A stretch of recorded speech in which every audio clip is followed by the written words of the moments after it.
Olá, boa tarde, amigos telespectadores da TV Cultura Litoral. Começa agora uma nova edição do Opinião, que recebe hoje, com muito prazer, a conselheira tutelar da região do Centro Histórico de Santos, Luana de Maria. Boa tarde, Luana. Boa prazer recebê-la. Boa tarde, obrigada pelo convite mais uma vez. E também o nosso comentarista, o advogado Roberto Mohamed Amin Júnior. Boa tarde, Roberto. Prazer em recebê-lo. E agora eu queria mostrar para vocês o primeiro VT do programa, que trata exatamente da entrevista que aconteceu segunda-feira no Roda Viva, da TV Cultura, com o pesquisador, o professor emérito da USP, Carlos Augusto Monteiro, falando sobre alimentação, sobre nutrição e sobre alimentos ultraprocessados, o risco desses alimentos. Vamos ver o VT, por favor. A gente tem uma definição conceitual que eu falei, né? A formulação criada para maximizar lucros da indústria e substituir o alimento de verdade. Essa definição não serve para uma pessoa ir no supermercado e identificar o que é um ultraprocessado. Mas ela é muito importante para explicar por que eles são um problema. Agora, para a pessoa identificar, a classificação nova, ela elaborou marcadores de ultraprocessamento. Ou seja, substâncias, componentes que estão na lista de ingredientes e que 99% das vezes caracterizam os alimentos ultraprocessados, né? Aí a gente tem dois tipos. O mais importante são os aditivos com função cosmética. Corantes, aromatizantes, adoçantes artificiais, espessantes, emulsificantes. Porque o ultraprocessado praticamente é impossível de fazer, porque como ele não tem o alimento, o que vai dar textura, cor, aroma para ele? O aditivo. Então, é uma regra que praticamente não falha. Ou seja, as pessoas têm que... A Anvisa, né, que é a agência que regula isso, ela recentemente criou a lupa, né, que tem os nutrientes críticos, e exigiu mudanças na lista de ingredientes para ter letras maiores, enfim. Agora, o que a gente gostaria de ver mesmo era um selo de advertência que não só falasse que o alimento eventualmente tem... Por exemplo, um refrigerante diet não tem selo de advertência, porque ele não tem açúcar, ele não tem sal, não tem gordura. Então é uma coisa saudável? Não, não é saudável, né? O que ele precisaria ter ali? Alguma coisa que, por exemplo, aditivos. Esse produto contém aromatizante, ou corante, ou alguma coisa desse tipo. A gente não tem nenhum país ainda que tenha feito isso, mas a Califórnia agora está discutindo isso. Muito bem, essa é uma questão seríssima, especialmente, Roberto, Luana, na merenda, né? Na merenda escolar. Precisamos tomar muito cuidado nessa questão. Luana, por favor. Pois a gente vê, nas escolas existem as nutricionistas, né? Sim. Toda a alimentação ela é balanceada, segundo as nutricionistas, mas precisa ter uma maior atenção a isso, sim. Eu acompanho alguns nutricionistas nas redes sociais, porque eu sou uma pessoa que me preocupo muito com a minha saúde, e existe hoje uma banalização do uso do refrigerante diet. Sim. Né?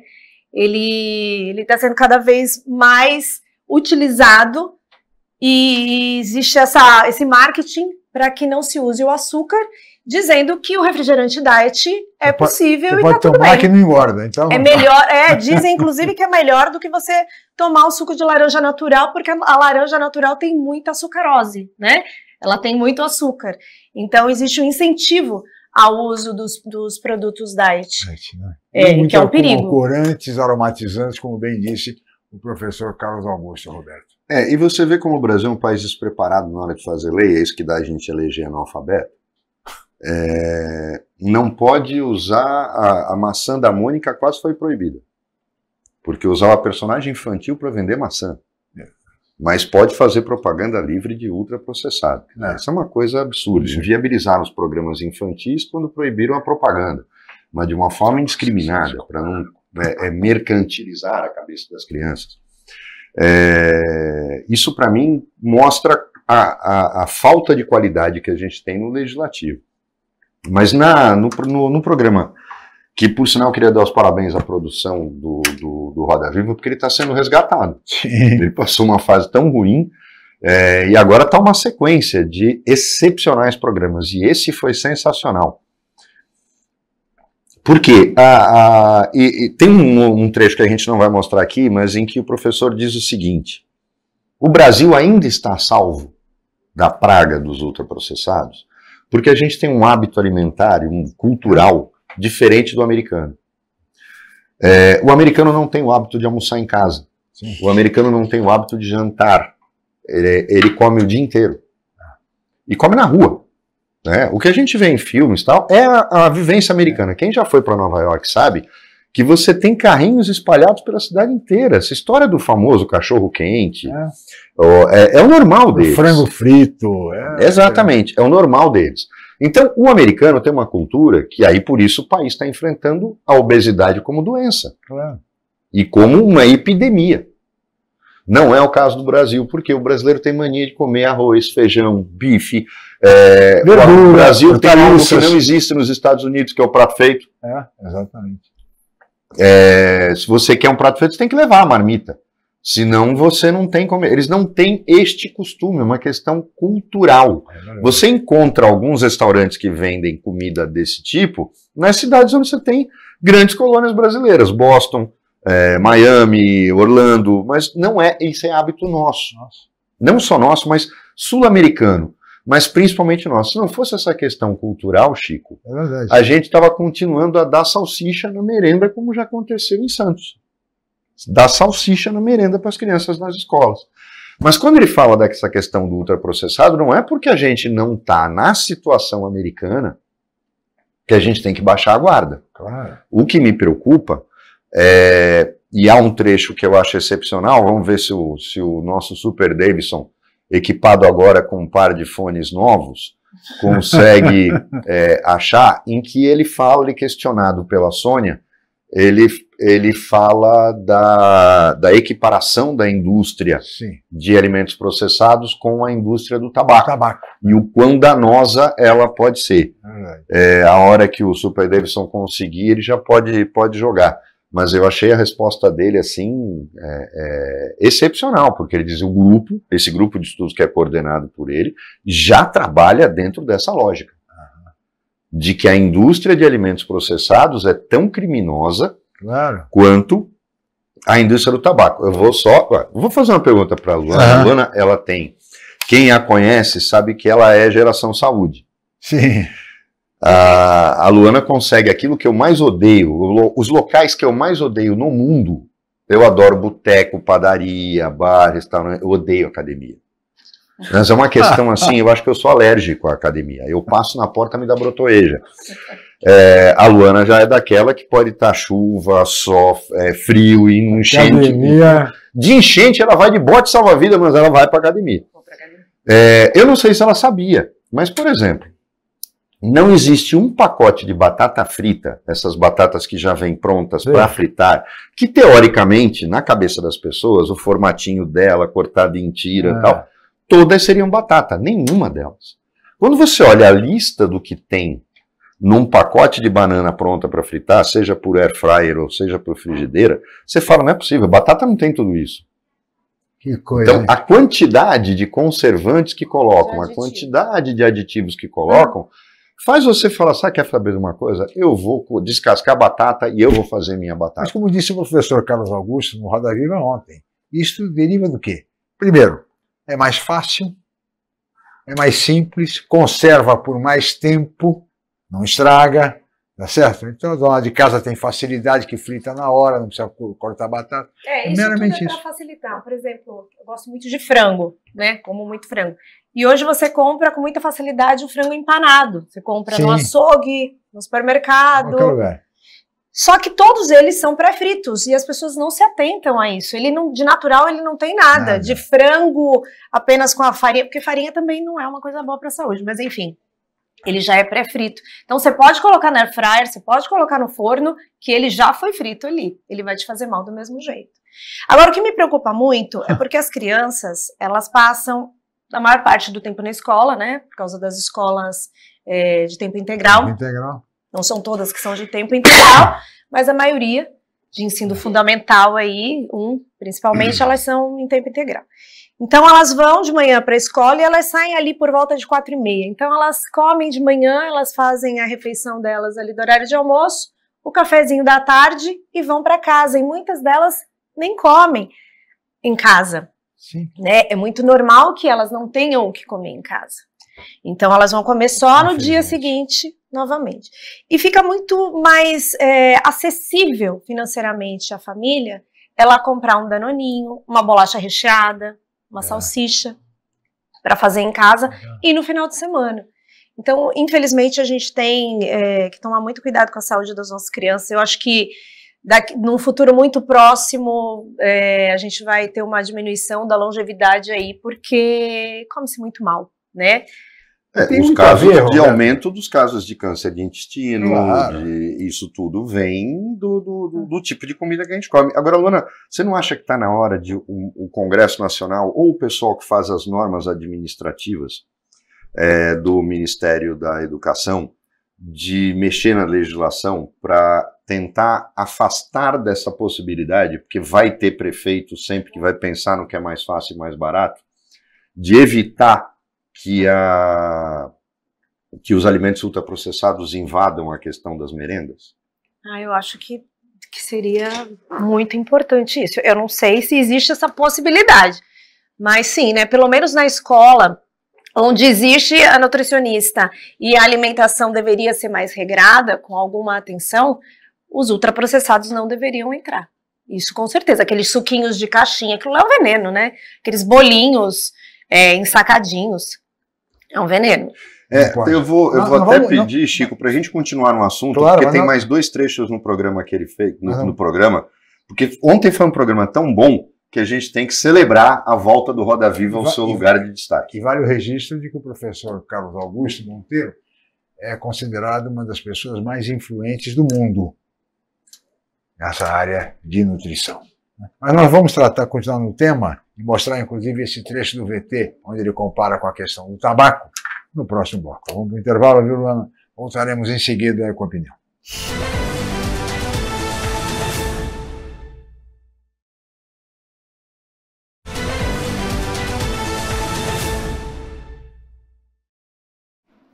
Muito bem, estamos de volta com a opinião que recebe hoje, com muito prazer, a conselheira tutelar da região do Centro Histórico de Santos, Luana de Maria, e o nosso comentarista, o advogado Roberto Mohamed. E agora, nós vamos ver mais um trecho da entrevista concedida ao Roda Viva pelo professor emérito da Universidade de São Paulo, Carlos Augusto Monteiro, falando sobre os riscos dos alimentos ultraprocessados, comparando-os aos males e aos riscos do tabaco. Vamos ver. Esse ponto da dependência, eu acho que é muito importante, é outra analogia com o cigarro. Então, para o cigarro, você não fala para a pessoa, fume 2, 3 cigarros por dia só, procure... Não, você fala não fume. Por quê? Porque esse produto não é feito para você consumir 2 ou 3. Ultraprocessado acontece a mesma coisa. Então, isso justifica... Porque quando as pessoas às vezes falam assim, mas a gente já sabia o que era ultraprocessado. Nos Estados Unidos eles falam muito isso. A gente chamava de junk food, agora você está chamando de ultraprocessado. Não, não é verdade. Porque a gente tem há muito tempo alimentos que têm excesso de sódio, de açúcar, de gordura saturada. Só que esses alimentos antigos, são os processados, eles eram feitos a partir de alimentos, em primeiro lugar, e eles não eram criados para substituir alimentos, que eles já eram alimentos, e muito menos para serem irresistíveis e serem consumidos em grandes quantidades. Então, o alimento ultraprocessado realmente é uma categoria diferente de alimentos por essas condições. Pois é, essa questão realmente é muito séria, Luana. E a gente tem uma preocupação, você dizia agora aqui no intervalo, a questão das crianças, da merenda nas escolas. Pois é. Pelo menos lá dentro das escolas isso precisava ser mais cuidado. Já que em casa eles têm acesso a tudo. E é engraçado porque antes, eu lembro quando eu era criança, não era todo mundo que tinha acesso às bolachas recheadas, por exemplo. Hoje em dia, a gente tem tantas marcas e os custos são tão variados que tem bolachas bem baratas. Sim. Então, as famílias elas têm condições de comprar. E aí, essa bolacha, ela dá uma certa saciedade para uma criança. É verdade. E aí, como não vai ter a refeição dentro de casa, dá a bolachinha, dá o refrigerante, aquela criança não precisa comer mais nada, até mesmo no almoço, no jantar, come um pacote de bolacha, toma um refrigerante e a mãe está despreocupada, né? É verdade. E isso é, assim, o tanto de crianças obesas que nós vamos ter ao longo aí da vida e outros problemas, né? Porque aí dá câncer, aumenta o colesterol, dão tantos outros problemas que acabam também sobrecarregando depois a rede de saúde, porque também não tem o atendimento necessário para todo mundo, ou seja, uma bola de neve. E essa comparação, essa analogia com o tabaco é fantástica, né? Porque realmente ninguém fuma. Pode fumar só 2 ou 3. No né? nosso tempo, o pior que tinha era o mandiopan. Só que acabaram com o mandiopan dizendo que ele fazia mal e aí colocaram baconzitos no lugar. Agora, tem uma coisa que a Luana coloca aqui, que é muito importante a gente ver. A gente fala de merenda e aí todo mundo foca no café da manhã e no almoço. Quando a gente tem que olhar além do café da manhã, para o lanche da tarde, antes de soltarem as crianças. Tem umas coisas que me preocupam quando gestores municipais ficam do alto da sua arrogância, dizendo que isso não pode, porque aqui é tudo pregão não resolve nada. Tem máfia de pregão. Né? Tem prefeito bandido que faz um monte de pregão. Então é preciso entender o seguinte, eu vou dar o exemplo do pão francês, que a gente vai cair também na questão de uma coisa criminosa, como a Luana falou no primeiro bloco, que é a questão dos bolinhos que eles dão no lanche para as crianças que estão aí na licitação da prefeitura. O pão francês faz o pregão, a empresa que ganha fica no meio do Complexo do Alemão, no Rio de Janeiro, para fornecer pão francês para a merenda de Santos. Olhem só o que eu vou explicar. É lógico que esse cara não vai entregar, né? Não dá para mandar na ponte aérea o pão todo dia. O que ele faz? Ele manda um cara para cá, ele vai em 2 ou 3 padarias, ou, por exemplo, na rede Pão de Açúcar, faz a encomenda daquela quantidade enorme, faz um acordo com uma empresa de logística para fazer as entregas do pão, que muitas vezes nem é pão. É lógico que você sai muito mais caro do que se eu usasse o limite de compra sem licitação, dando autonomia para que as diretoras de escolas municipais e estaduais negociassem com a padaria do seu bairro, onde você vai gerar emprego, você vai gerar imposto para a cidade, tudo isso, e o mais barato, porque tem que caber naquele valor sem licitação. Se fornecia pão fresco de qualidade para as crianças tomarem o café da manhã, tomarem o café da tarde, mas talvez não entrasse propina na mão do cara que depois vai ser candidato a vereador, deputado estadual, deputado federal, tal, que vem dessas empresas que ganharam no pregão, porque tem indústria de corrupção no pregão. Mas é mais fácil do alto da sua arrogância, é que nem aquele cara, né? Eu monto uma central de monitoramento linda, parece a sala de comando da Enterprise. Star Trek, estamos vendo Star Trek, nova geração. Tem 4 funcionários trabalhando, tem 250 câmeras e 4 funcionários, não vão conseguir olhar tudo. É a mesma coisa. Agora, Luana, o que me preocupa é quando eu vejo que a desculpa é sempre a mesma. A lei permite. Tem uma coisa que a gente aprende na faculdade de Direito, que nem tudo cabe essa frase. Por quê? A lei só tem que proibir ou obrigar. Não é preciso uma lei para dizer eu autorizo. Tudo que não é obrigatório nem proibido, eu posso fazer. Mas parece que na cabeça dessas pessoas, e aí o teu trabalho é diretamente com isso, as pessoas ficam achando que pode tudo ou não pode nada. E ninguém raciocina para interpretar a própria normativa. Por quê? A lei não proíbe eu fazer uma licitação e dar bolo Pullman para a criança. Sai mais barato eu fazer o bolo na escola, mas como o Chico falou, nem toda escola tem cozinha suficiente ou cozinha para isso. Agora, será que não era o caso da gente tentar forçar, porque nada proíbe? E aí eu pergunto do papel dos conselhos, porque eu te perguntei na primeira vez que você esteve aqui se havia um órgão colegiado de vocês, com representantes, como tem união de vereadores e tal, de pressionar os legislativos municipais que podem legislar e impor regras para qualidade de merenda, para contratação de funcionários, para estilo de contratação de serviços. Não está na hora de ter um pouco mais de articulação com quem tem que pagar o ônus de ter que ir lá atrás de casos absurdos de falta de cuidado, falta de comida, de subnutrição, que acaba caindo no colo de vocês.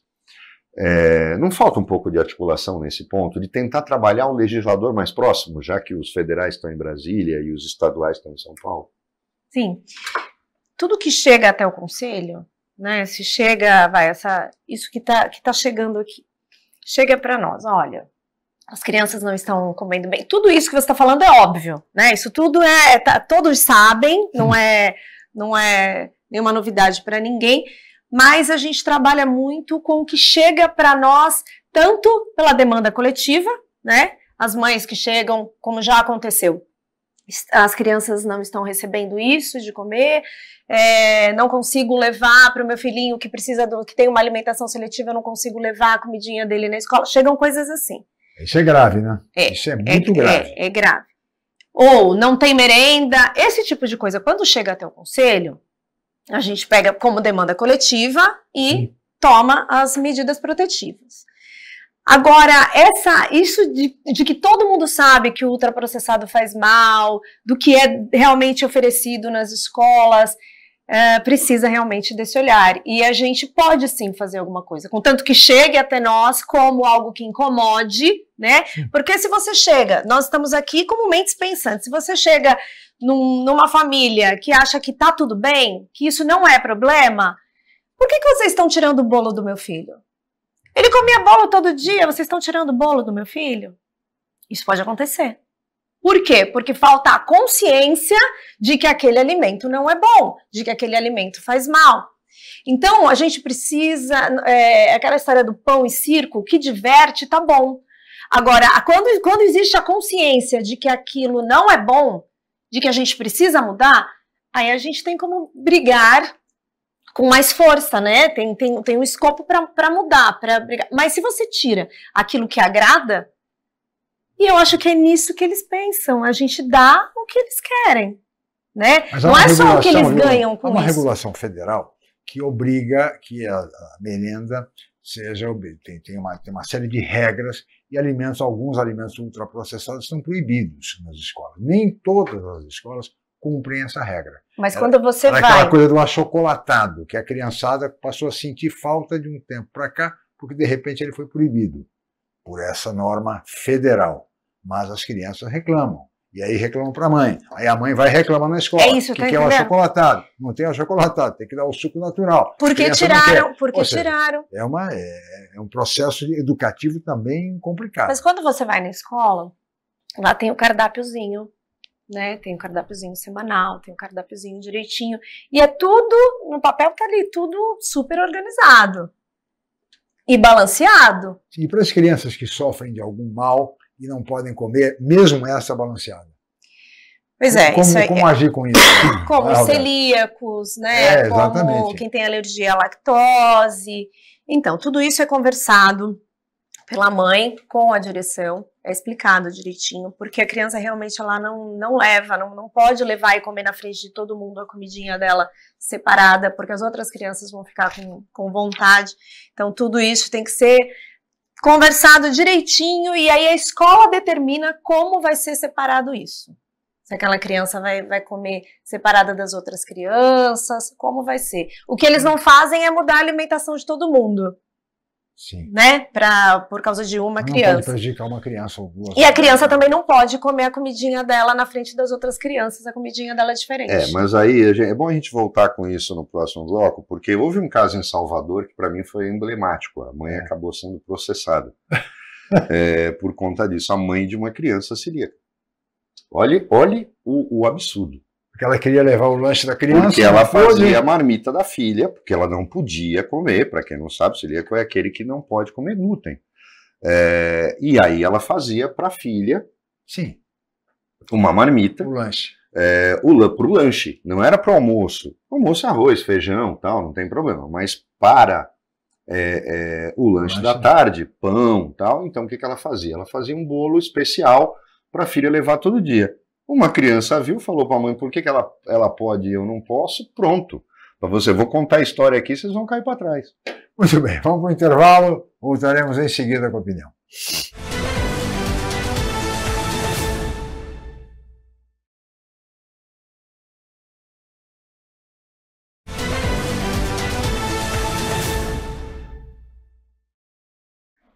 Muito bem, de volta com a opinião. Recebe hoje, com muito prazer, a conselheira tutelar da região central histórica de Santos, Luana de Maria, e o nosso comentarista, Roberto Mohamed, que agora vai contar o caso que ocorreu com a mãe, o que aconteceu com a mãe na Bahia, que foi defender o filho Olha, é um caso que...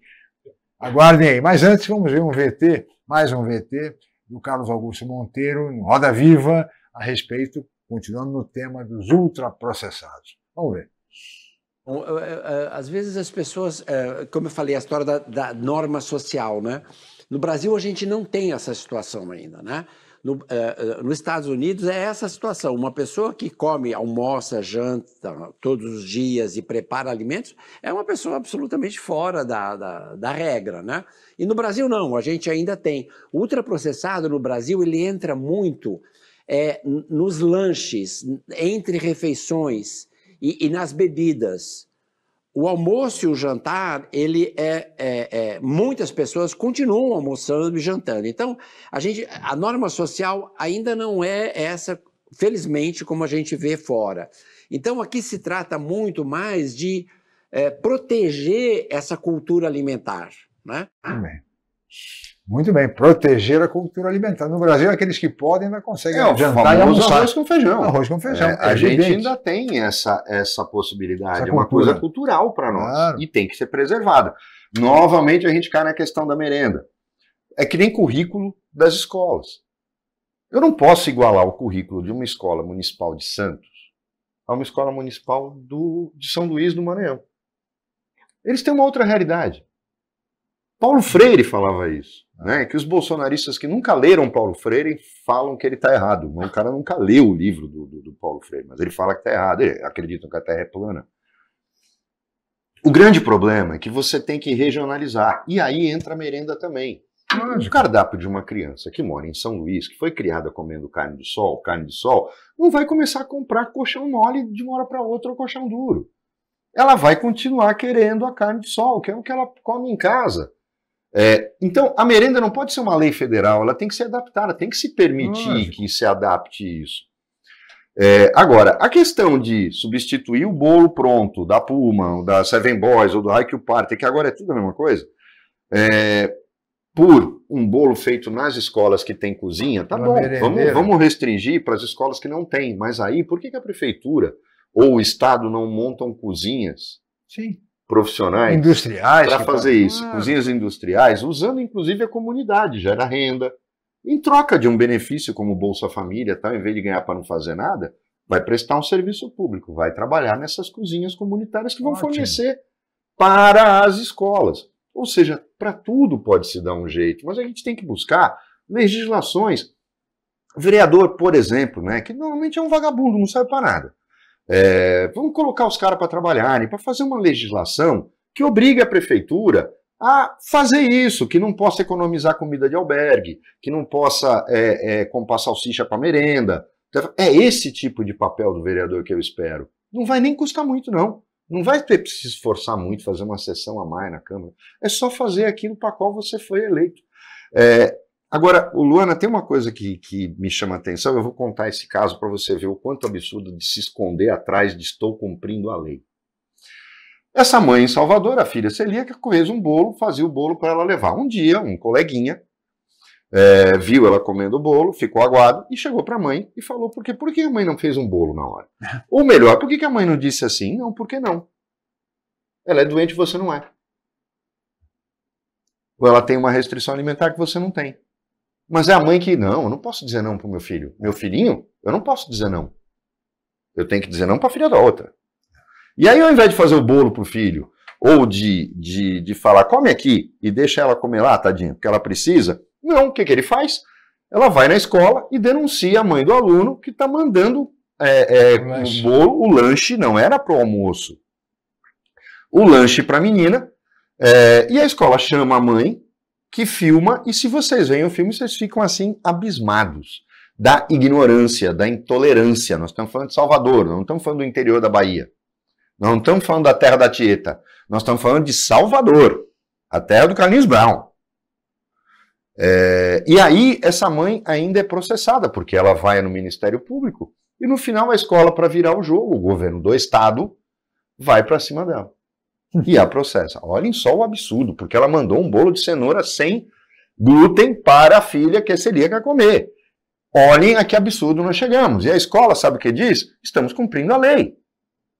O problema do estou cumprindo a lei é quando ele serve de proteção para safadeza, ou para vagabundagem, ou para encobrir a incompetência. Estou cumprindo a lei e não vou fazer mais nada. Por isso que eu te cobrei. E eu acho que você deve ter isso trocentas vezes, porque você mesmo comentou comigo que realmente, aqui em Santos, por exemplo, é proibido levar comida.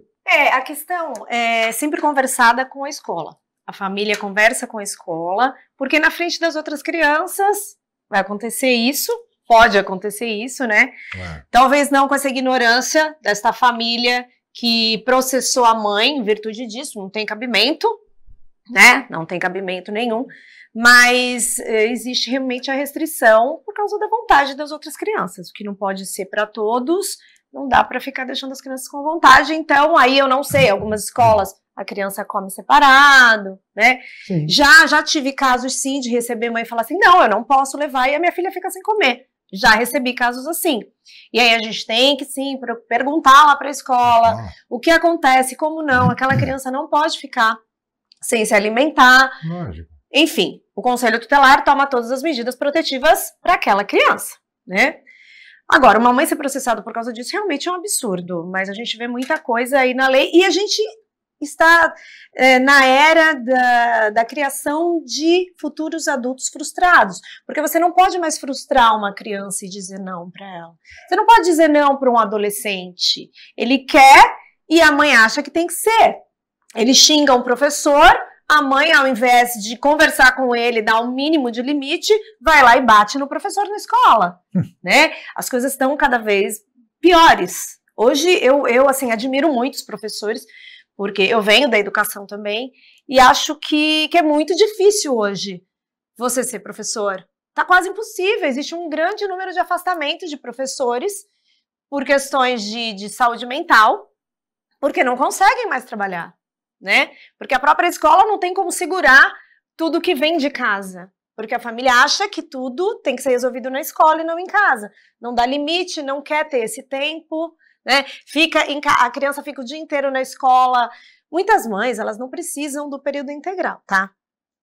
Vamos falar melhor sobre isso. É um direito de todos. Se é um direito, todos têm que ter. Ponto.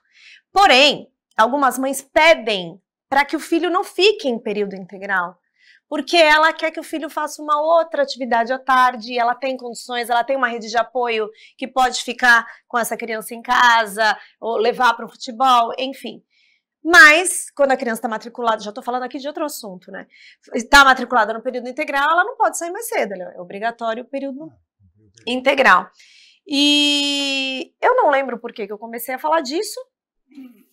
Não consigo me lembrar. Excelente, porque é o negócio. Esse negócio da escola integral, que é aquela hora que falta bom senso, né? Quer dizer, a mãe que poderia, que não quer, ela está abrindo vaga para uma que precise e que não consegue. O problema é que parece que as escolas trabalham tudo com regra geral e não admitem esse tipo de trabalho. Não há flexibilidade, não há.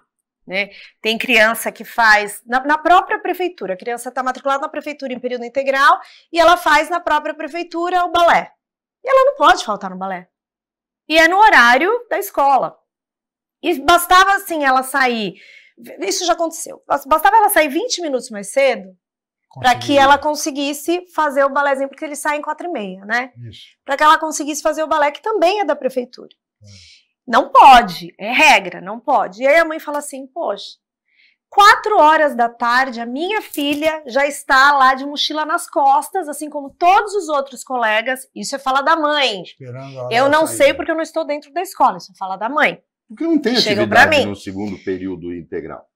Tem atividade, mas às vezes termina um pouquinho antes, enfim. Não vou entrar.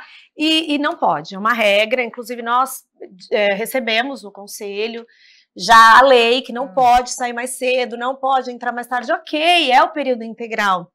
Só que o período integral é para todos, mas ele não deveria ser obrigatório. Margem, claro, é uma questão de bom senso. Porque assim, a criança fica o dia inteiro na escola. Tem uma explicação, tem uma explicação. Aí você tem a secretária, vamos falar de Santos hoje, eu vou traduzir o que a Luana falou. Aí você põe a vice-prefeita que quer ser deputada estadual como secretária de educação. Se ela fizer um bom trabalho, o que vai acontecer?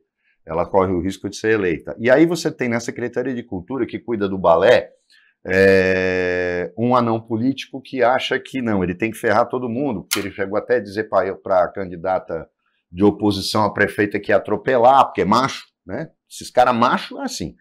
Aí ele sabota a secretária de Educação e não conversa com ela. Vamos fazer o seguinte, eu vou abrir meus cursos 15 minutos mais tarde para poder pegar as crianças que saem do ensino integral. Pronto, resolveu o problema, mas tem que ter cérebro para isso, tem que ter relevância política para isso, tem que ter capacidade para isso, né? Quando não se tem, não se faz.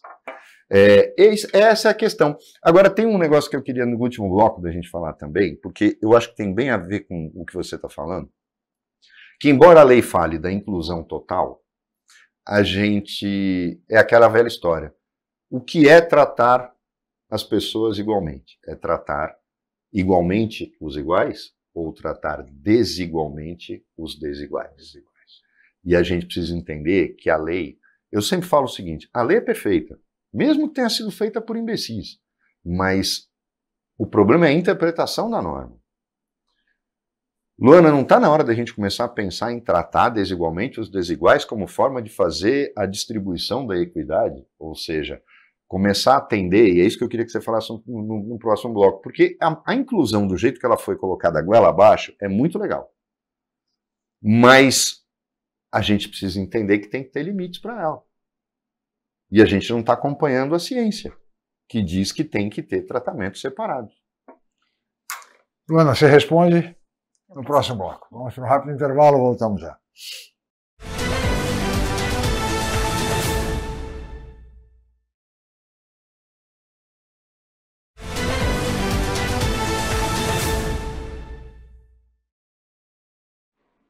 Muito bem, estamos de volta e agora vamos para o último bloco do programa, que recebe a conselheira tutelar da região central de Santos, Luana de Maria, e o nosso comentarista, o advogado Roberto Mohamed, que deixou uma questão no bloco anterior para que a Luana reflita a respeito da política de inclusão nas escolas, sobretudo aquelas crianças que são chamadas crianças laudadas e que têm algum tipo de transtorno e que precisam, evidentemente, conforme diz a lei, de um acompanhamento específico, individual, particular. Mas muitas vezes isso não acontece exatamente pelo despreparo, muitas vezes, das pessoas que são colocadas para prestar esse tipo de atendimento que é fundamental. O que mais me preocupa hoje em relação a isso, e eu digo pela demanda, né? A demanda que nós temos no Conselho, quando as mães não conseguem o professor auxiliar para os seus filhos, elas vêm até o Conselho e a gente faz a requisição, não conseguindo, a gente encaminha para o Ministério Público, judicializa-se o caso. Uhum. Porque não são todas as... existem uns transtornos globais, né, deficiências e tal. E não é tudo que dá direito ao professor de apoio, ao professor auxiliar. Acontece que a lei, ela fala de um professor para cada 3 alunos. É que hoje nós temos escolas com tantos autistas, né, ou com tantas outras questões, que numa sala a gente chega a ter 3 ou mais, e aí precisa de um professor para cada 3. Claro. Mas se tiver um aluno em cada sala, existe um professor para 3 alunos, um aluno em cada sala, esse professor de apoio. Não é por sala de aula. Não, é a cada 3 alunos. A não ser que tenha a necessidade, que seja lá laudado também, de um professor específico para aquele aluno. Porque tem alguns médicos que dizem que aquele aluno ele precisa de um professor específico, que ele não pode dividir níveis com de outros. transtorno. Depende mais muito, severos, exatamente. outros mais leves, e aí, dependendo disso, é que se estabelece essa relação. A gente pode dizer hoje que os alunos estão inseridos? Estão inseridos nas escolas. Sim. Estão inseridos. A não ser que a mãe, ela tenha a preferência dela por não colocar, e aí até que isso chegue no conselho tutelar, porque ele precisa estar inserido, né? Ele precisa estar, não é simplesmente assim, eu quero que o meu filho fique em casa porque eu sei que eu vou cuidar dele melhor do que na escola. existe a lei e a lei ela tem que ser cumprida, né? Assim Mas como o o fato caso de das estarem vacinas. inseridos não quer dizer que estejam sendo bem atendidos. Bom, aí o que nós não temos é do mau atendimento. A gente não recebe, porque se a gente receber alguma coisa sobre mau atendimento dessas crianças, a gente também toca para frente e judicializa o caso. Mas não é uma coisa que tenha acontecido assim com frequência, não. Acontece mais a falta do professor e aí a gente faz a requisição e consegue. Eu faço essa observação porque o fato é que o despreparo é uma característica desse tipo de atendimento. São pessoas que muitas vezes não têm a qualificação necessária para fazer o devido acompanhamento a crianças laudadas. São muitas vezes pessoas bem intencionadas que procuram apenas acompanhar, olhar, etc. e tal, como se fossem pajens ou cuidadoras, Roberto. Chico, mas é aquele negócio, o que você vai esperar de governos que o cara faz um mestradinho profissional aí de direito da saúde, mas que não é nada de direito da saúde, porque enfermeiro pode fazer, psicólogo pode fazer, nutricionista pode fazer, terapeuta ocupacional, é o curso dos sonhos, né, de qualquer dono de universidade particular. Faz um curso que qualquer um pode fazer que não serve para nada. E aí você nomeia o cara para ser secretário de saúde, sabe, o que a gente está vivendo. Quando a gente fala que o Brasil acabou é por causa disso. Agora, tem uma outra coisa, Luana, é que a gente tem tanta coisa para falar sobre essa questão das crianças, e isso tem uma coisa que está me incomodando,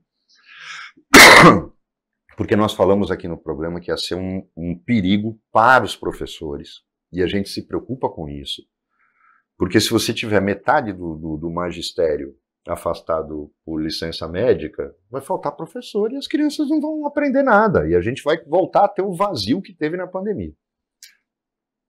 A lei da proibição do celular já começou a ser aplicada, primeiro, e segundo, está começando já a dar problema? Então, é uma lei que não tem, que não se aplica a sanção, caso ela não seja cumprida, né? Então, cabe às escolas decidirem qual vai ser a melhor forma dos alunos não utilizarem o celular, né? Tem que convencer o aluno de que é uma medida pedagógica, de que é melhor ele não utilizar, mas caso ele utilize, os pais vão ser chamados na escola, vai ter uma conversa ali, mas não se aplica nenhuma sanção, tá? Então, tivemos reuniões sobre isso com o Conselho e com a SEDUC, e aí nós tivemos que deixar claro o seguinte: se vocês mandarem para o Conselho Tutelar um caso de que a mãe não faz se cumprir ali, que o filho não use o celular na escola, vocês vão mandar esse caso para o Conselho Tutelar. O máximo que o Conselho vai fazer nesse caso é conversar com essa mãe e orientar em relação à lei. Agora, se vocês, porque agora tem psicólogo nas escolas, se vocês entenderem que existe realmente um prejuízo para a saúde dessa criança, né? A nomofobia, por exemplo, que eles não conseguem ficar sem o celular. Existe esse prejuízo. Nós vamos encaminha para o conselho relatório, nós vamos encaminhar para o atendimento, avaliação. Caso a mãe não cumpra a determinação do conselho de levar essa criança para os atendimentos, aí sim o conselho vai aplicar medida protetiva aí. Vai responsabilizar a mãe, vai dar uma advertência. Num caso necessário, a gente vai encaminhar para o judiciário. Agora, o simples fato do aluno estar usando dentro da sala de aula ou na escola, não é caso de conselho tutelar. São medidas pedagógicas, então elas devem ser resolvidas dentro da escola. Porque não adianta, a pessoa faz uma lei e não se aplica a sanção ao descumprimento da lei. O que acontece o quê? Quem que vai fazer o quê? Conselho tutelar? Não vai. A gente trabalha ali, é lei. Luana, tem uma outra pergunta que eu ia te fazer na primeira vez que você esteve aqui. Falou, a gente tinha até até o início do governo Bolsonaro, e eu estranhei que justamente no governo Bolsonaro a discussão parou de ser feita, porque parecia que a panaceia para a segurança pública no Brasil era reduzir a maioridade penal.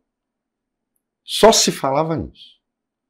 Que reduzindo a maioridade penal a gente ia ter uma sensação de segurança aumentada na sociedade.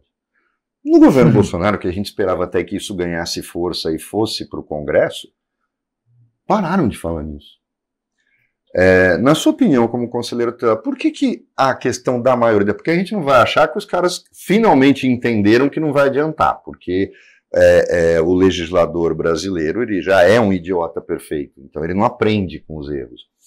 Mas por que você acha que essa discussão perdeu força? Foi o entendimento da classe política de que não adianta, que eu me espantaria se fosse isso, ou porque a gente está tendo uma situação diferente e os adultos já estão incomodando o suficiente para ninguém se preocupar com os menores?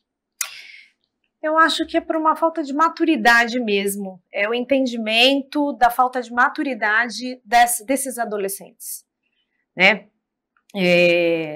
Não se imputa crime a adolescente, nem a criança, né? Na verdade, tem o ato infracional, mas é tudo tratado diferente quando se fala de criança e adolescente. E a redução da maioridade penal vai colocá-los todos no mesmo nível do adulto. E entende-se que não há maturidade, né, desse adolescente para responder como adulto, né? Esse é o entendimento dos estudos todos que são feitos sobre criança e adolescente. Eu acho que isso é muito pouco o que eu estou falando, porque os estudos são muito grandes, existe muito a se falar. Mas você sente que isso. Essa discussão parou? Sinto. Eu lembro até que lá em 2012, quando eu fui eleita a primeira vez, isso pipocava em todas as entrevistas que eu ia, era isso que pipocava, a redução da maioridade penal. E isso parou, realmente parou. Você disse, Roberto. Mas eu acho que é mais por falta de vaga nas cadeias, sinceramente. É que já não tem cadeia para os maiores de idade. E eu falava isso no tempo do rádio, eu falava assim, mas a gente não consegue dar conta dos maiores, vai começar a dar conta dos menores agora também? Não dá. E tem um outro agravante. E aí, a Luana, quanto tempo faz que foi teu primeiro mandato? 2012 foi o primeiro. Estamos falando de 13 anos, praticamente. Eu acho que a Luana acompanhou isso. Você, naquela época, os caras usavam os menores de idade, o tráfico, a contravenção, porque ele não ia preso. É lógico. Hoje, o adulto não vai. Também o cara não vai. tá com moto, carregando 3 quilos de cocaína na mochila. E o ministro do STJ manda soltar o cara, dizendo que deixaram ele nervoso. Então, você não acha que também pode ser isso? Porque você está vivendo um grau de insegurança, de impunidade, que nem precisa mais usar o menor. Deixa o menor jogando bola. Hoje a impunidade é para todos. Ô, Luana, ou então você vê muitos menores, crianças mesmo, perambulando, esmolando pelas nossas ruas. Você é um exemplo disso, vendendo drops, vendendo bala, fazendo qualquer coisa, malabares, etc. e tal. E muitas vezes explorados pelos pais ou por adultos. Nesses casos, o Conselho Tutelar intervém ou ele precisa ser provocado para fazer a intervenção? Então, eu particularmente, quando eu estou pela rua ou eu estou sentada num restaurante, vem alguém conversar comigo, eu sempre pego todas as informações daquela criança.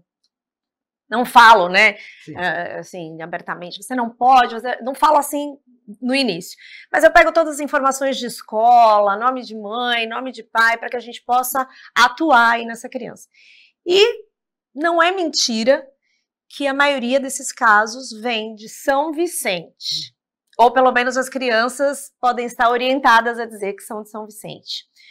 Mas nesses casos de rua, quem atende é a equipe de rua, né? Existe uma equipe especializada de abordagem de rua aqui na nossa cidade. E ela faz essas intervenções, né? Como é que aciona essa equipe? Não, ela é da assistência social. É da assistência social, da Secretaria de Desenvolvimento. Essas equipes são acionadas através do 153, que é o telefone da GCM, da Guarda Municipal. Você liga para o 153, eles acionam essa equipe de abordagem que vai até o local para conversar com essas crianças.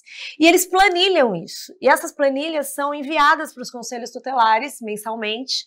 E ali diz de onde mora, se essas crianças estão na escola e etc. E aí o conselho vai atuar. Com o endereço, tudo que a gente não atende na rua, né? Mas a maioria dos casos, quando chegam como informação, porque da mesma forma que eles mandam para nós, eles também mandam para outra cidade. Se é de São Vicente, manda essa planilha para lá, se é do Guarujá, manda para lá. E a maioria das crianças esse é o procedimento. É de São Vicente. Muito bem, Luana, olha, teríamos muito mais a conversar, mas temos limitações de tempo. Para sorte do Caio Amado, acabou o programa. Roberto, muito obrigado. Fica para a próxima. Luana, muito obrigado. Muito obrigada pelo convite mais uma vez. Tá certo. Muito bem, esta foi Luana de Maria, conselheira tutelar da região central histórica de Santos, e o nosso comentarista, o advogado Roberto Mohamed. Nós estaremos de volta amanhã em mais uma edição de Opinião. Muito obrigado e até lá.